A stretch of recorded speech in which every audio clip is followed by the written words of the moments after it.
the respective committees for their input pursuant to provisions of Standing Order 131. In this regard, I request the leader of Majority Party to Departmental Committee on Labor and Social Welfare and the chairperson of the Departmental Committee on the Administration and National Security with a view of charting a way forward before the said business is reached during the afternoon sitting. Having said that, may I remind the honorable members that today's sitting has come at a time when the country is witnessing a spike in the number of COVID-19 pandemic infection, and indeed stated by the Ministry of Health.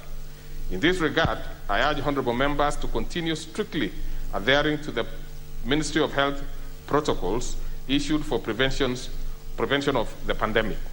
In particular, the honorable members to the concerted effort of flattening the curve of the COVID-19 pandemic infection in the country. The House is accordingly guided, and I thank you, honorable members.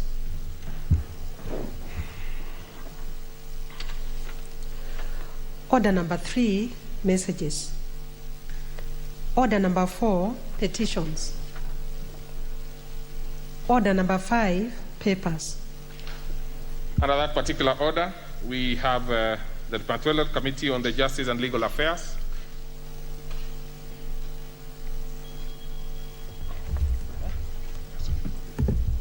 Thank you, Mr. Speaker. Mr. Speaker, sir, I beg to lay the following paper on the table of the House today, Wednesday, May 19, 2021, this morning's session. The report of the Departmental Committee on Justice and Legal Affairs on its consideration of a nominee for the appointment as the Chief Justice of the Republic of Kenya. Thank you, sir. Very well. So then we go to the next order. Order number 6, notices of motion. That actually is again to be done by the chairperson, Justice and Legal Affairs Committee. So you have the floor, Chair. It's a busy day for you today.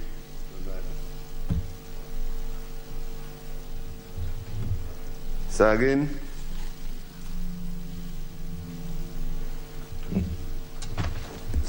I beg to give notice of the following excuse me, motion that taking into consideration the findings of the Departmental Committee on Justice and Legal Affairs in its report on the consideration of a nominee for appointment as Chief Justice of the Republic of Kenya, laid on the table of the House this morning, Wednesday, May 19, 2021, and pursuant to the provisions of Article 166, Sub-Article 1A of the Constitution of Kenya and Sections 3 and 8 of the Public Appointments Parliamentary Approval Act 2011, this House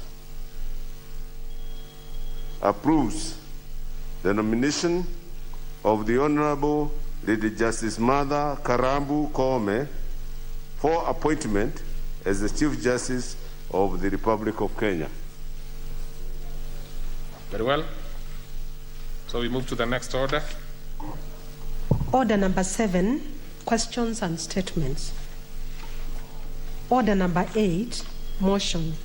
Consideration of exemption from income tax for Japanese companies, consultants, and employees. Okay, that one will be moved by the Committee on Finance. Oh, delegated legislation, sorry. The Honorable Kamket, Member for Tiati.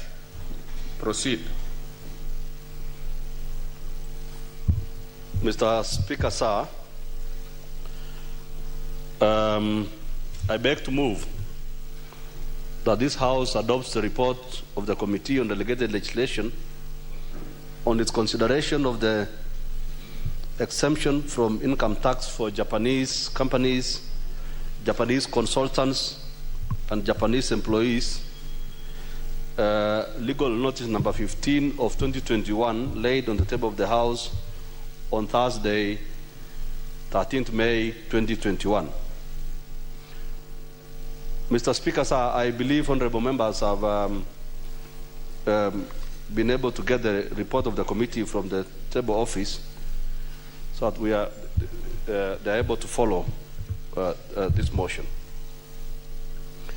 The legal basis, Mr. Speaker, for granting an exemption as contained in legal notice number 15 of 2021 is stipulated in section 13(2) of the Income Tax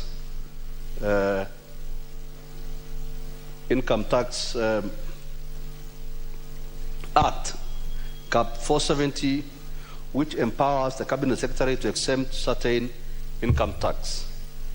Section 13(2) of the Income Tax Act, Cap 470, empowers the Cabinet Secretary responsible for National Treasury by notice in the Gazette to provide that any income or class of income which accrued in or was derived from Kenya be exempted from tax to the extent specified in such a notice, and that any exemption shall cease to have effect either generally or to the extent specified in the notice. Furthermore, where the Cabinet Secretary issues such a notice, Mr. Speaker, it has to be laid before the National Assembly without unreasonable delay. The Act further provides that if a resolution is passed by the National Assembly within 21 days on which it next sits after the notice is so laid that the notice be annulled, it shall thenceforth be void, but without prejudice to the validity of anything previously done thereunder or to the issuing of a new notice. The House, therefore, Mr. Speaker, has to pronounce itself within the statutory timelines.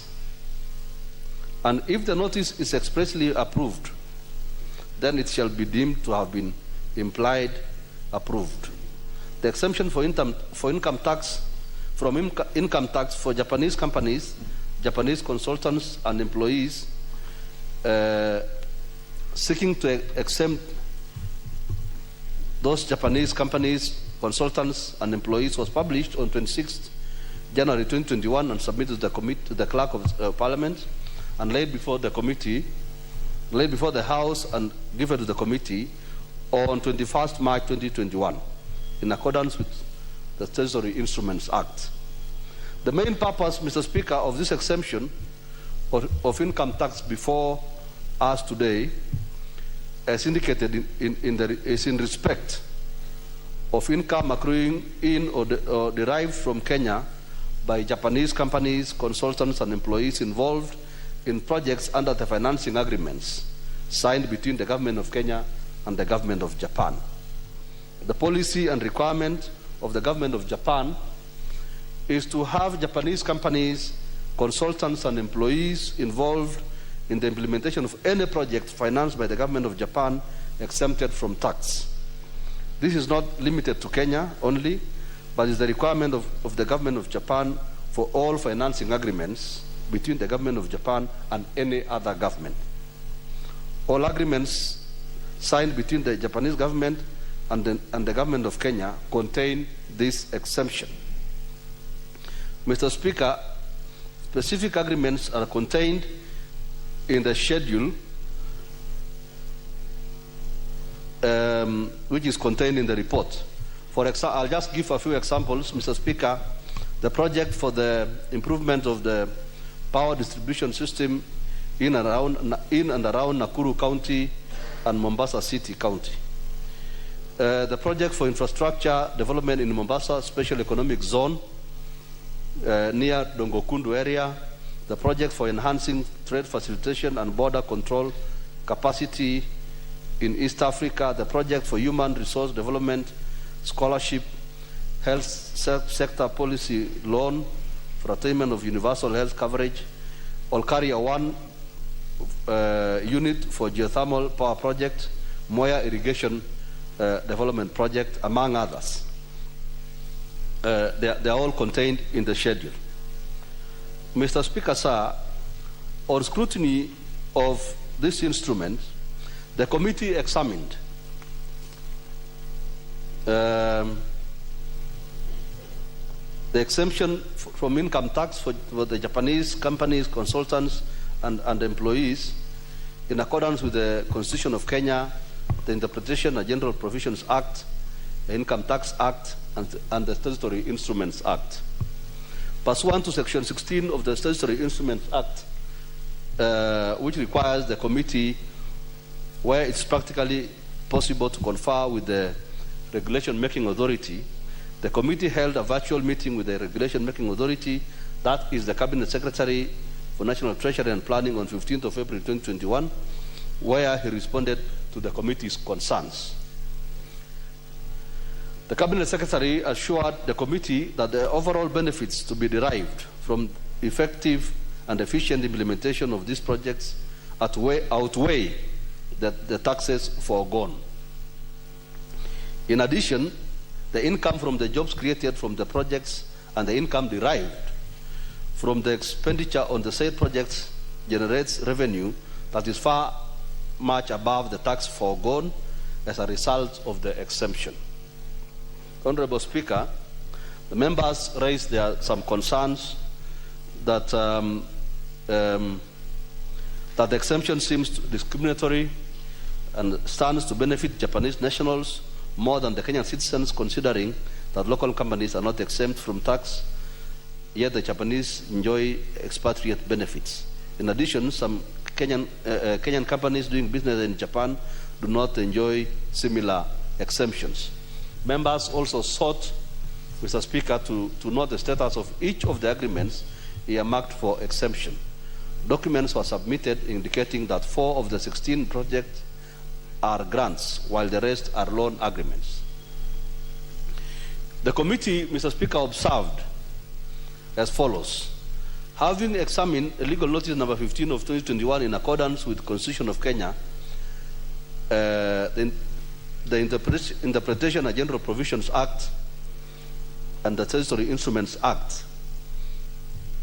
Number 1, that the legal notice was submitted within the statutory timelines contemplated under Section 11 of the Statutory Instruments Act.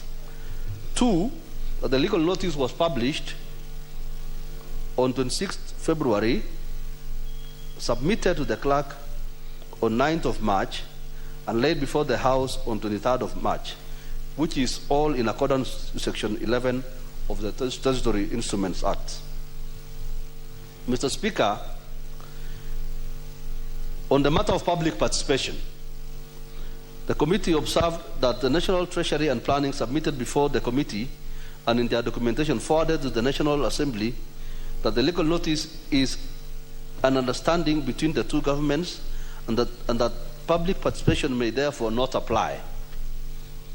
Having considered the above averment, Mr. Speaker, the committee subjected the notice to the test specified in the Statutory Instruments Act and noted the following. Section 13(2) does allow the Cabinet Secretary to exempt certain activities from taxation, save that if he so exempts, then the notice must be published in the Gazette for the public to know without delay, and that it must be submitted to the National Assembly. Honorable Kamket, just yes. I know you are moving very well. You are meticulously doing your work, but since the members have the report, just summarize. I'm summarizing, Mr. Speaker. I'm actually ending. Okay, yeah. that would be okay. Thank you, Mr. Speaker. Mr. Speaker, therefore, the recommendation is that pursuant to Standing Order number 210-4, and having examined, Mr. Speaker, legal notice number 15 of 2021, in line with the Constitution, the Interpretation and General Provisions Act, the Income Tax Act, and the Statutory Instruments Act, the committee recommends, Mr. Speaker, sir, that the House approves the exemption from income tax for Japanese companies, Japanese consultants, and Japanese employees in accordance with Section 62 of the Income Tax Act, Cap 470. Mr. Speaker, sir, I beg to move and ask my Vice Chairman, the Honorable Njagagwa, to second. I thank you, Mr. Speaker. Honorable Njagagwa, in the same spirit of summary,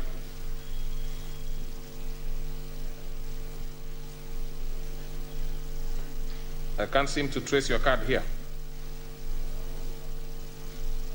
Well, but what seat are you seated?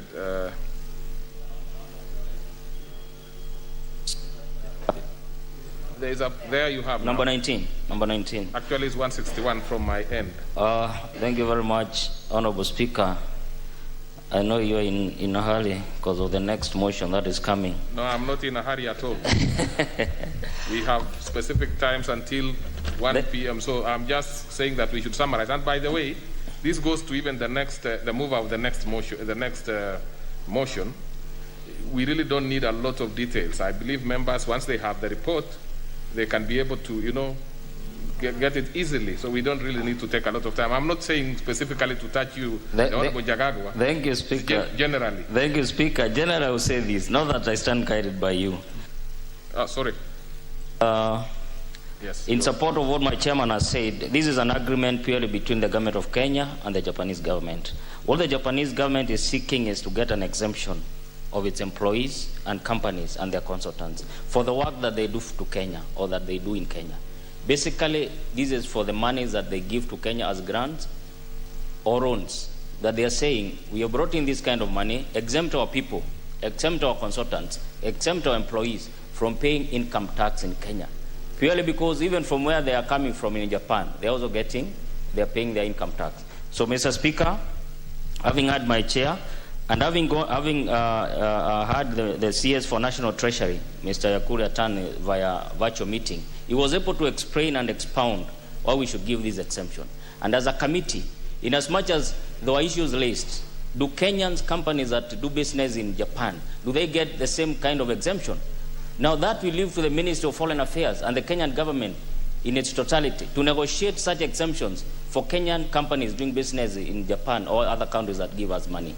But we felt that the projects that have been tabulated in the schedule given forth by my chairman, that is the Ndogokundu, the Moya Lais, the Mombasa Special Economic Zone, Mombasa Gate Bridge, or Kalia 1 and 2 and 3 units, the benefits that is accruing to Kenya by far outweighs the income that would have been accrued by charging these consultants and companies income tax. So, Mr. Speaker, without belaboring on this matter, without belaboring too much on this matter, I beg to support.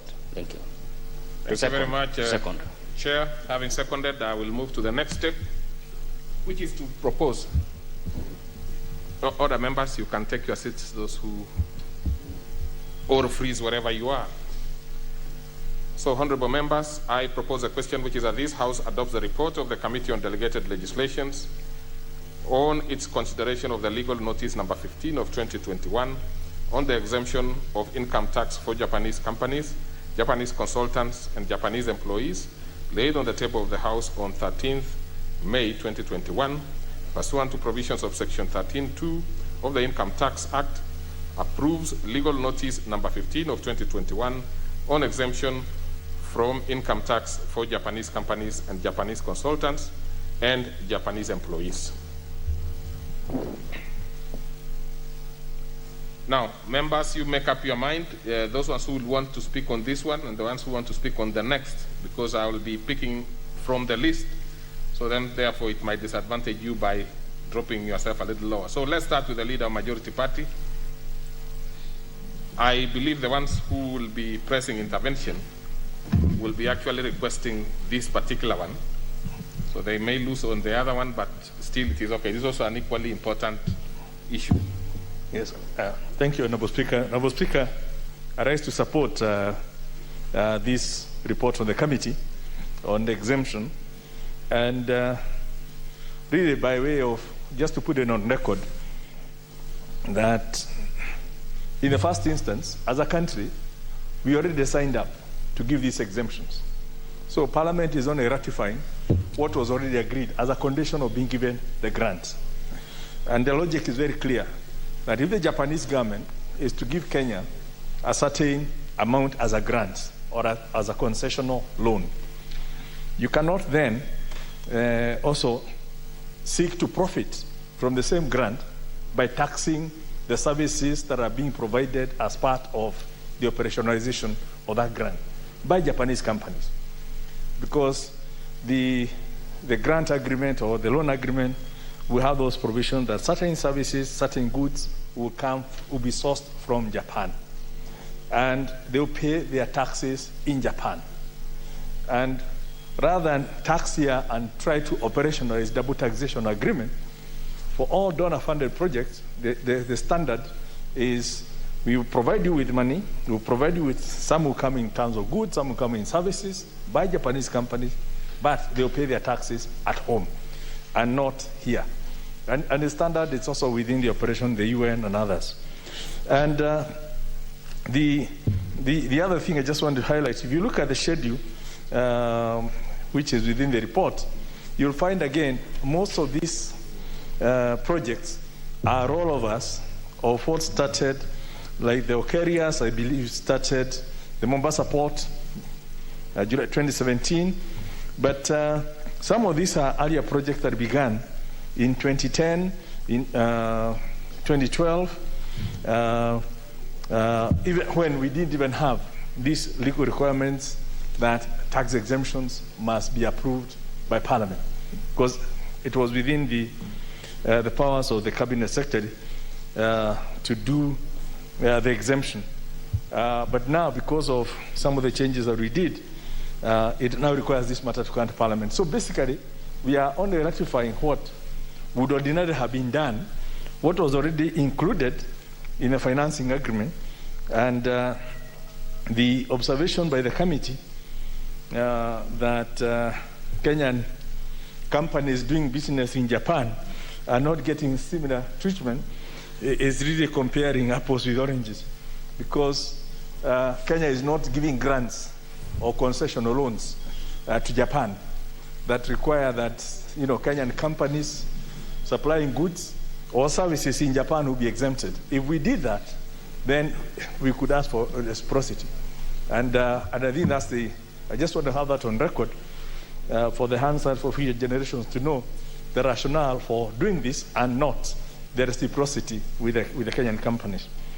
And with those remarks, Honorable Speaker, these are self-evident, self-automating issue that we signed up, we received the money, we received the loans, so we must do our bit, which is basically ratifying the conditions of the loan and the grant that we will receive goods and services from Japan without taxing for those services or income earned from them, because that is the only thing that makes sense to the Japanese in giving the loan to Kenya.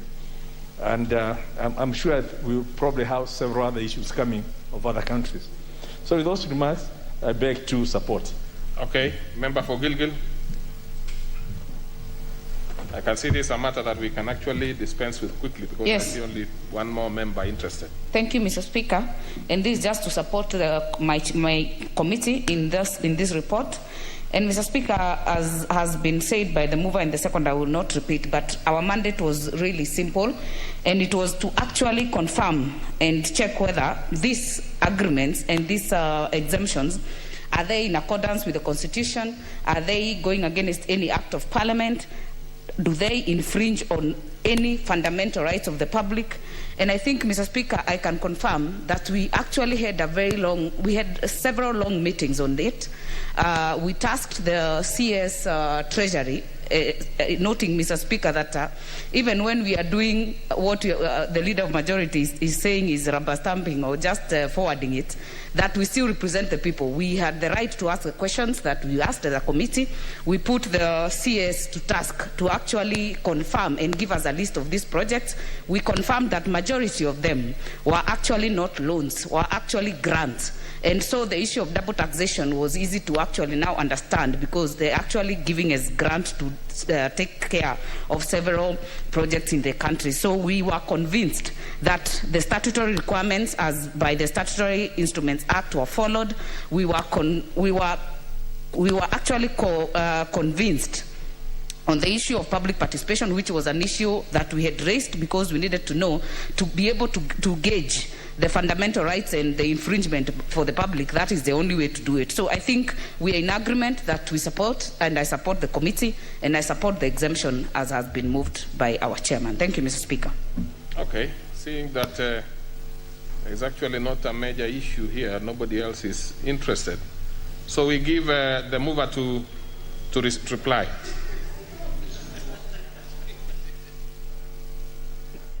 Order, members. Order, members. Order. Member for Baraka. Mr. Speaker, thank you very much. I had asked members to place it at the intervention. No member had done that, so proceed and reply. Mr. Speaker, sir, I want to thank my Vice Chairman for ably stating the way it is. I thank the Leader of Majority for actually clarifying that if we want the matter of reciprocity to apply to us, we must pull up our socks, improve our economy, so that we are able to do as Kenyans, give grants to Japan, so that we can be able to ask for reciprocity. And I thank Honorable Martha for supporting the motion. I beg to reply. Honorable members, I do what is required to be done, which is to put the question.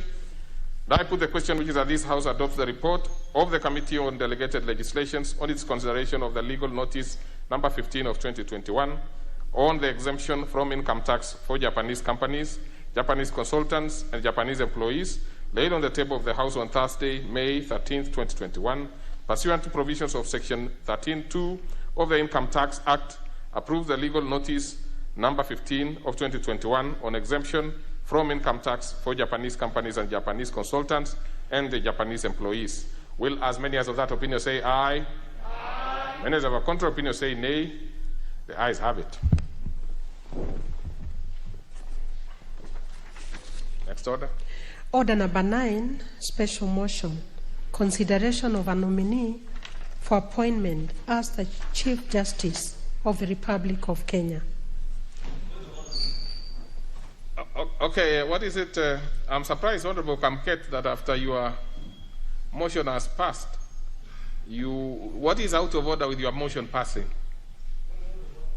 Yes, you have it. Mr. Speaker, I'm rising, Mr. Speaker, I'll need your guidance, Mr. Speaker, on a matter that I think is of national importance. Mr. Speaker, I am concerned about the whereabouts of our Speaker. Mr. Speaker, we have been reading in the media that our Speaker is under some spell somewhere. He's been put in quarantine for about 8 days or 10 days in some place. How safe, Mr. Speaker, is our Speaker? Order. We want to be assured as members of this august House that the Honorable Speaker is safe and is in good health wherever he's being held by those people who do not know who they are. Now, you know, Honorable Kamket, and you have been a speaker yourself, of course, of an entity which is much smaller than this one, and you know for sure that the person who sits on the chair is actually the speaker. Yes. Now, if you're asking about the health of the speaker, well, that is normally, you know, there is that confidentiality. But I can assure you, because you know, the speaker and his deputy interact on many issues, that the speaker is completely safe.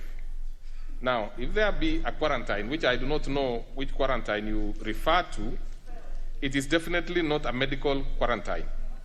So, and especially now because there are issues to do with COVID and the rest, it should be clear that the speaker is not under any quarantine whatsoever.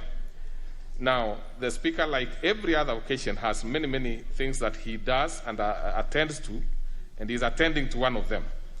He is available, of course, as soon as he's actually available on call, especially from those people who are fairly, you know, I do not want to go beyond there, but it's okay. There is no quarantine whatsoever. So it's nothing that you should. Let's proceed to. By the way, did you read the Gazette notice? He's the one who signed it. He's actually on top of everything. Yeah, or anything else that I hear you've read on press and others, I'm not going to get involved because I am not completely briefed on that. The brief that I have is that it's perfectly in order. So let's proceed. Proceed. We are moving the next motion that is by the chairperson, Jaila. Have you called the order? Yes, you have. So proceed. In the same spirit that anything that is detailed in your report, you really don't need to repeat it. The members can read. You pick those salient areas, then we can be able to dispense with every activity that we have, because we only have today to deal with these matters that were set out by the Speaker. Thank you, sir. Formally, let me set out the motion. Mr. Speaker, I beg to move the motion that taking into consideration the findings of the Departmental Committee on Justice and Legal Affairs in its report on the consideration of a nominee for appointment as the Chief Justice of the Republic of Kenya, laid on the table of the House on Wednesday, May 19th, 2021, and pursuant to the provisions of Article 166, Sub-Article 1A of the Constitution, Sections 3 and 8 of the Public Appointments Parliamentary Approval Act 2011, this House approves the appointment of the Honorable Lady Justice Martha Karambu Koome as the Chief Justice of the Republic of Kenya. Mr. Speaker, the report of my committee is fairly exhaustive. It is self-explanatory. It is online. But I would like to mention at the outset that my committee was able to beat the deadlines that were previously given by the Speaker, 24th of May, by 10 days. Mr. Speaker, without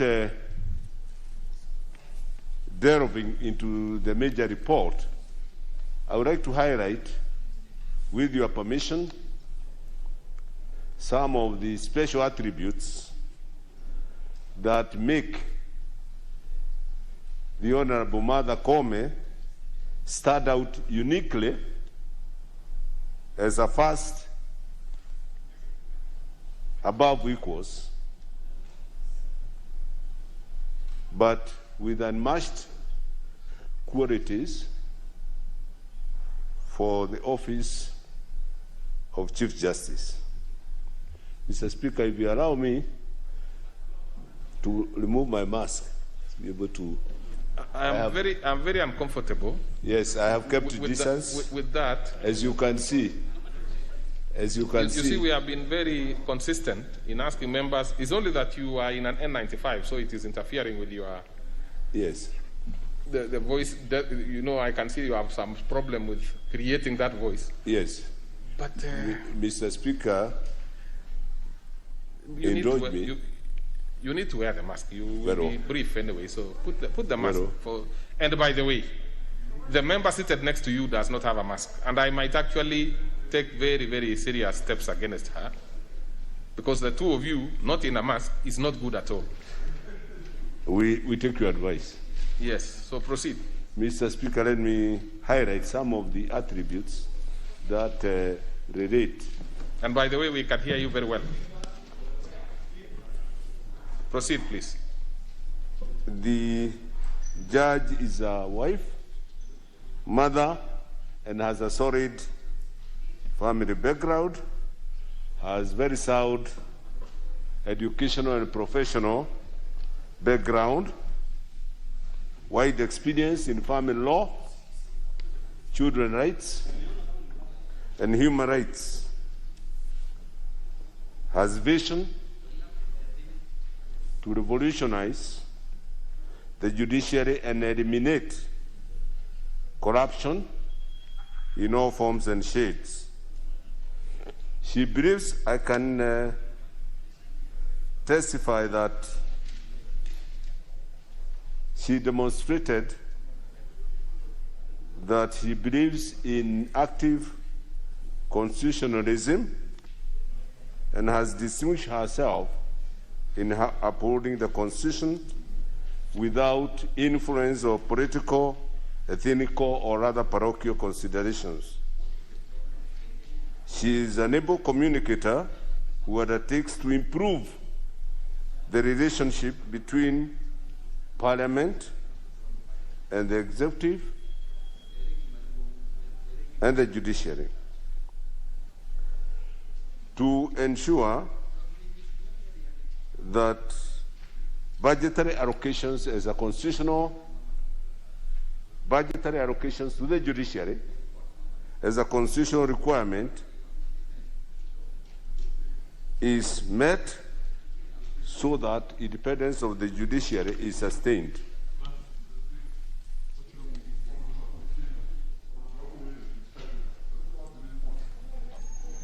Honorable Babu Awino, I know you are a first-timer. Something called a phone is not allowed within the chamber because, you know, you are actually out of order, really. You need to apologize for, you know, if, in fact, without even hiding it, you are actually standing up to do that. Honorable Babu, what do you have to say before I take any punitive steps against you? Honorable Babu Ongili. Sorry for that, Mr. Speaker. Okay, if you have, it's not easy to get a sorry from you, so once that happens, let us proceed.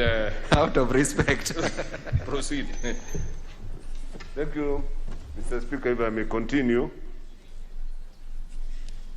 The lady is able to somebody dialogue to solve the stalemate in the appointment of the 41 or so judges. She is able to ensure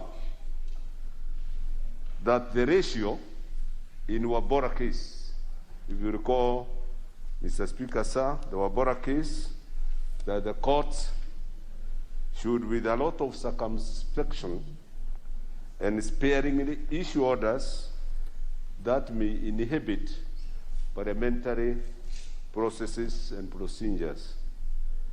She would also,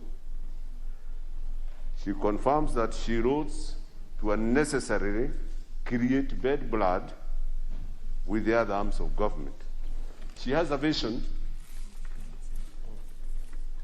to ensure wide access to justice, and this she demonstrated at a previous station in Kitare when she extended judicial services and justice to far-flung areas, Dogtown, Londwa, and Okcha. She was able to provide mobile facilities for justice. She created that facility. She is ready to avoid and curtail any activism and experimental, new and untried areas of jurisprudence. Particularly, Mr. Speaker, she is ready, able and willing to breathe life to Article 259 of our Constitution, which the relevant passage is that this Constitution shall be construed, interpreted in a manner that, most important, there are 4 considerations, but the last one is crucial one, that in a manner that contributes to good governance. And on the same article, she says she is able to ensure that the law will always be speaking.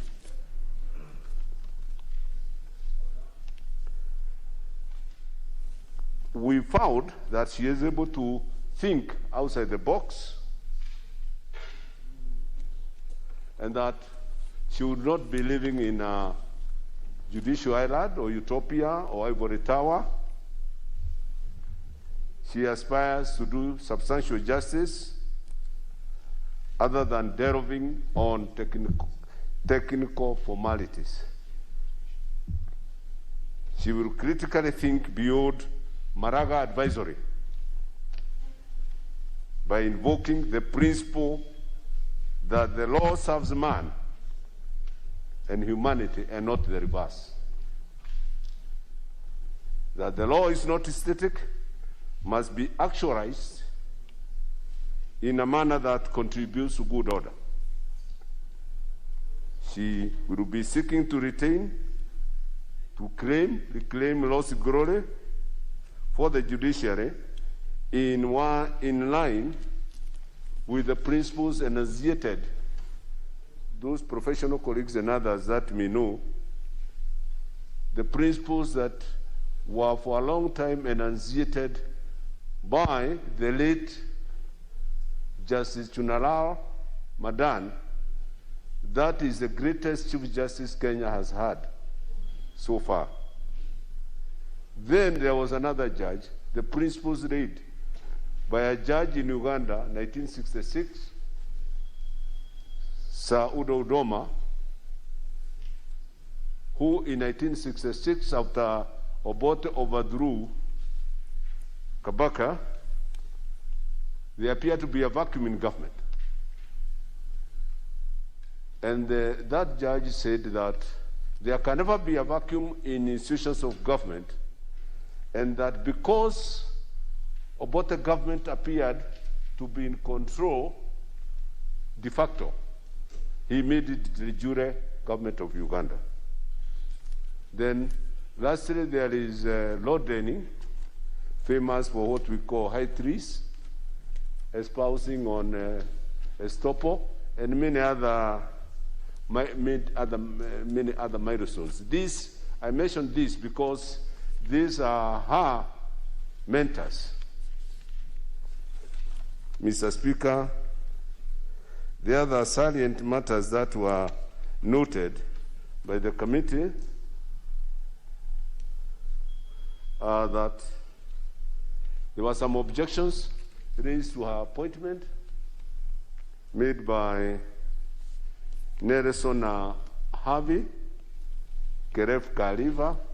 These same objections had been raised before Judicial Service Commission. In that forum, they were dismissed.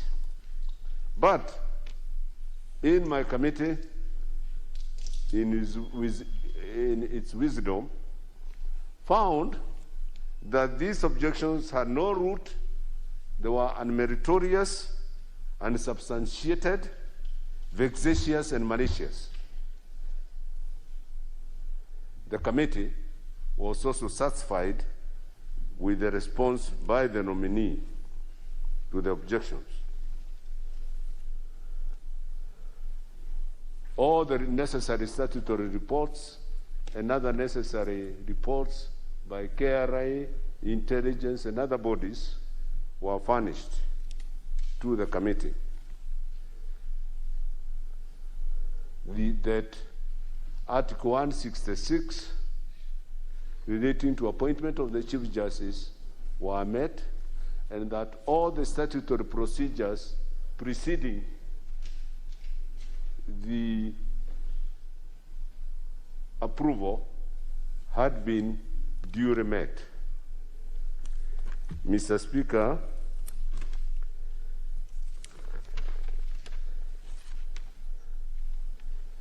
now that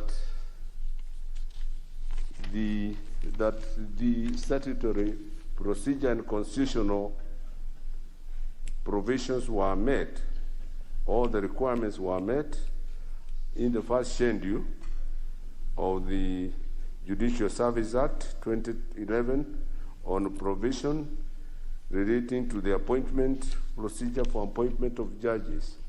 Mr. Speaker, then, pursuant to Article 166 of the Constitution of Kenya, the Public Appointments Parliamentary Approval Act 2011, starting under 216, suborder 5F, and 199 of the National Assembly, the committee unanimously recommends that, and by unanimous, Mr. Speaker, I say the committee is constituted by 19 members, 15 set, 4 are absent with apologies, and those 15 have appended their signature endorsing the approval of Lady Justice Mother Karabu Koome for appointment by His Excellency the President to become the next Chief Justice of the Republic. Mr. Speaker, sir, lastly, I wish to express gratitude to all members of GLAC for the efficiency, devotion in dealing with this matter and rendering the report professionally and expeditiously. The committee also wish to express gratitude to the Office of the Clerk of the National Assembly and his staff for ensuring that all processes attendant to this nomination were professionally handled and timelines met. In the circumstances, therefore, Mr. Speaker, I beg to move and ask, request that my Vice Chief Justice, I think, CJ. No. Just to Kajwang, PJ Kajwang. I call him. No, and so on. Let me just advise members. Mr. Speaker, sir, this was not an approved Chief Justice. It did not go through vetting. It's just a nickname.